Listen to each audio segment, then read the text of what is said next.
Bom, pessoas, hoje nós vamos continuar estudando mais um pouco essa vinculação do filósofo e da técnica. E nesse caso é importante trazer a lembrança já no século XX a respeito do Ernest Cappi. Tá certo? Esse sujeito é o que se tem de registro, segundo Mitchell McKay, da primeira pessoa que de fato utilizou essa, essa terminologia, né, filosofia da técnica.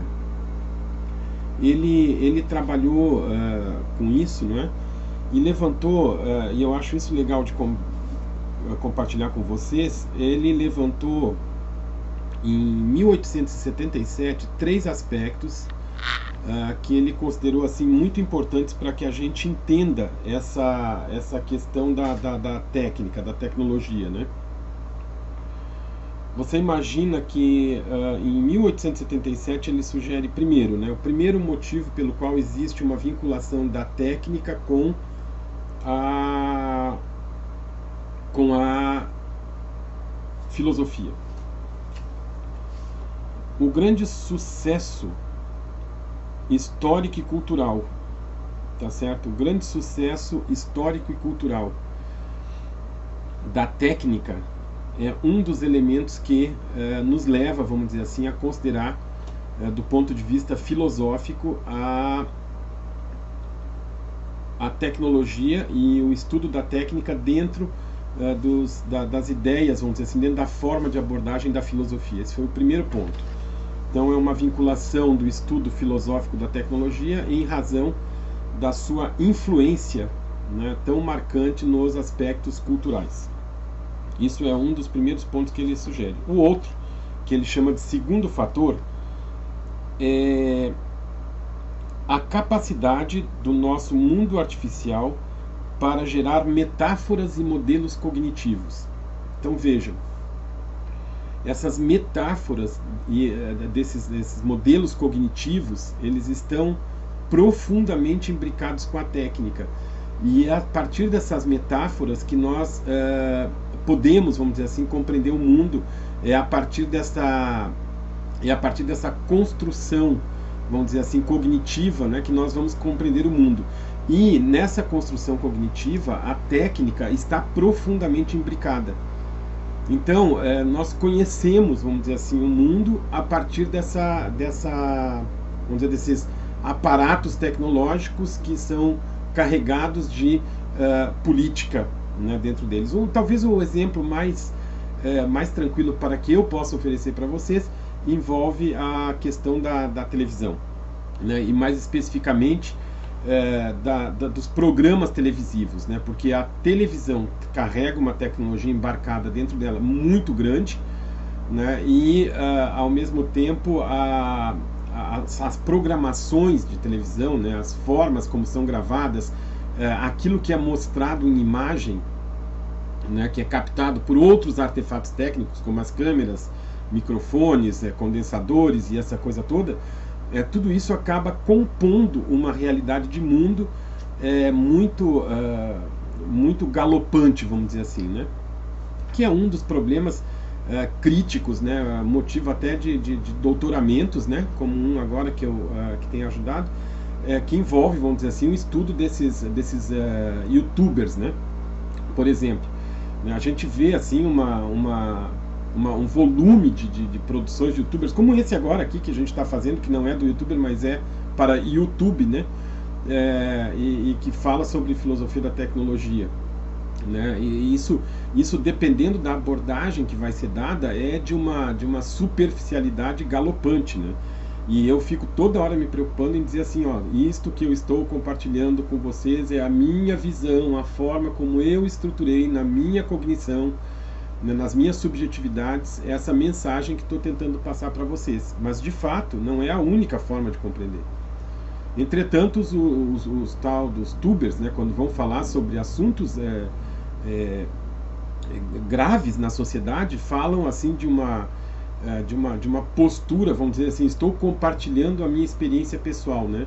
Ora, nós vemos educados a seguir modelos, né? Nós temos corpos disciplinados, nós temos corpos controlados, nós temos corpos docilizados, que seguem modelos, né? Ou então são comprimidos a modelos em razão das regras e das leis sociais e jurídicas, né? Então, quando você vê uma figura daquela ali gravando, se é uma pessoa mais com menos acesso, vamos dizer assim, às diversidades culturais, ela vai acreditar que aquele cara, por estar aparecendo no computador, ele é uma sumidade em relação àquele assunto, né? Mesmo sendo tão jovem, né? Então são absurdos, assim, que são a nossa falta de filosofia crítica, né? Mostra isso. E aí nós temos, então, argumento para os dois primeiros pontos, né? Que o CAP coloca para a gente, né? O primeiro ponto, então, essa cultura, vamos dizer assim, sendo formada a partir desses artefatos técnicos, dessas políticas embutidas dentro dos artefatos técnicos. E o segundo ponto, no caso, que é essa, vamos dizer assim, essa geração de metáforas, né? Esses modelos artificiais que ninguém sabe de fato se eles têm consistência ou não, né? Bem, até aqui tudo bem. Aí isso vamos dizer assim, está num nível mais assim fácil, né, para a maioria das pessoas compreender. Num nível mais profundo, um pouquinho só, a gente vai invocar a memória do Simon, né, do H.A. Simon, né? Esse cara, ele é uma das figuras, vamos dizer assim, que trabalha com a ideia da inteligência artificial, tá certo? E ele coloca a necessidade de admitir uma legítima ciência do artificial. Quer dizer, nós estamos falando de uma construção de uma ciência do artificial, entendeu? Imagina, é uma ciência daquilo que não é natural, porque até essa época haviam frases dizendo assim, ó: somente aquilo que é natural e antecede a nossa atividade intencional pode ser objeto de um rigoroso saber científico.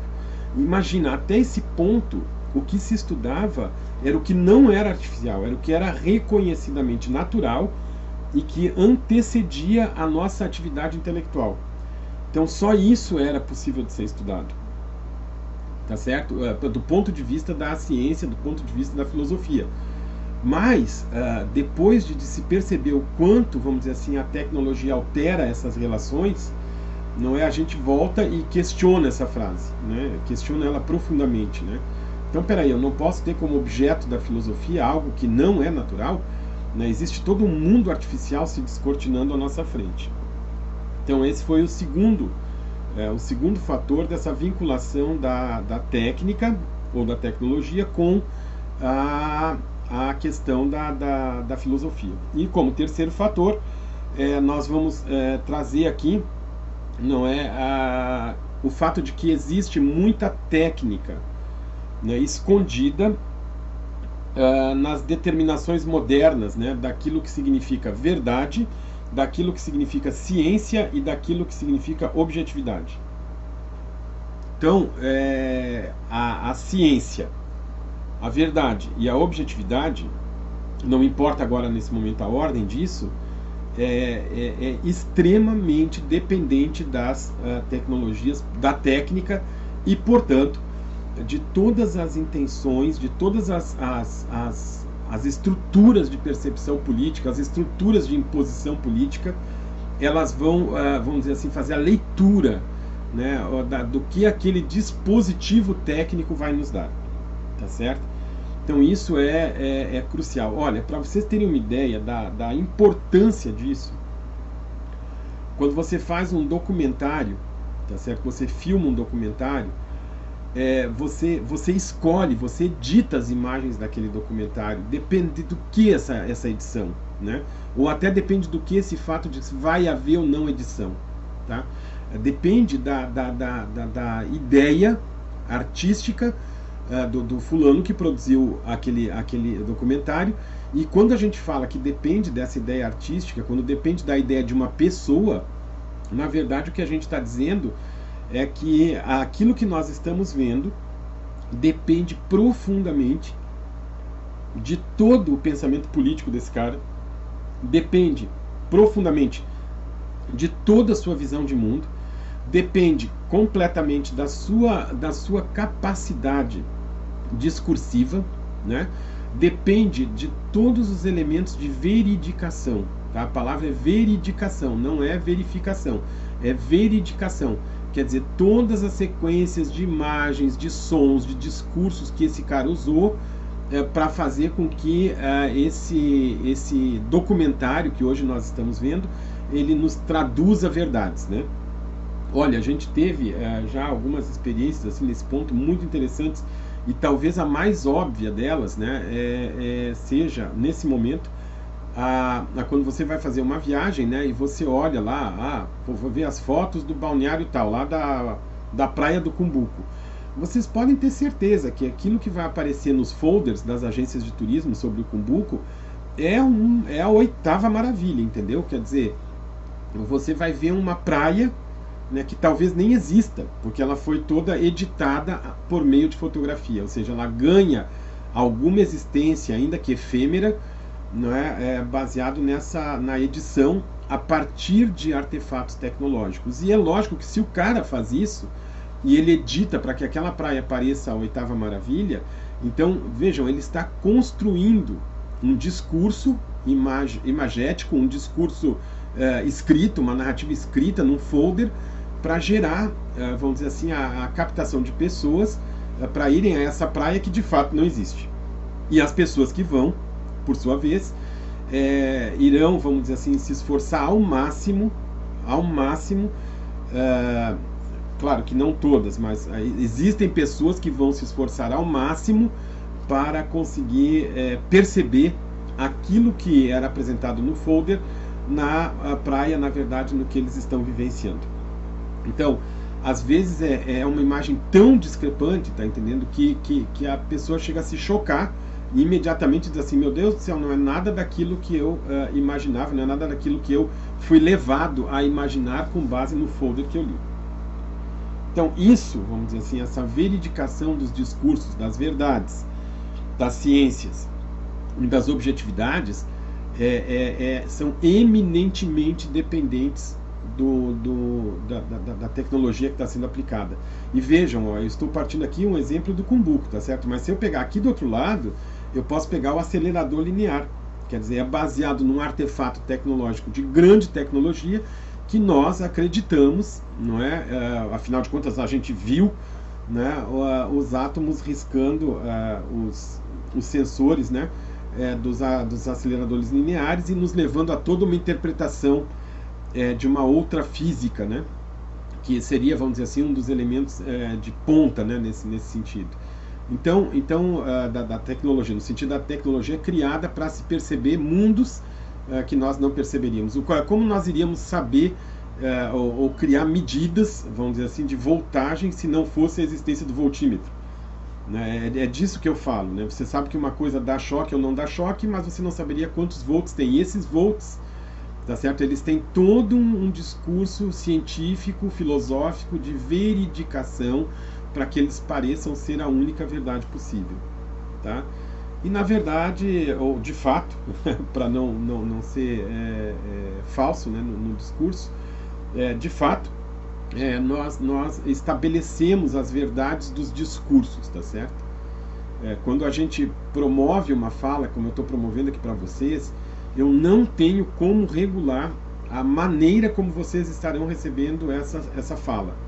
Né? E isso vai ser assim muito evidente, né? Quando são coisas que passam batido, tudo bem, mas quando são elementos assim que a pessoa se sente ofendida, ou que a pessoa se sente manipulada, tá certo? Você atribui essa manipulação ao meu discurso, mas você não tem como saber se a minha intenção era ou não manipular.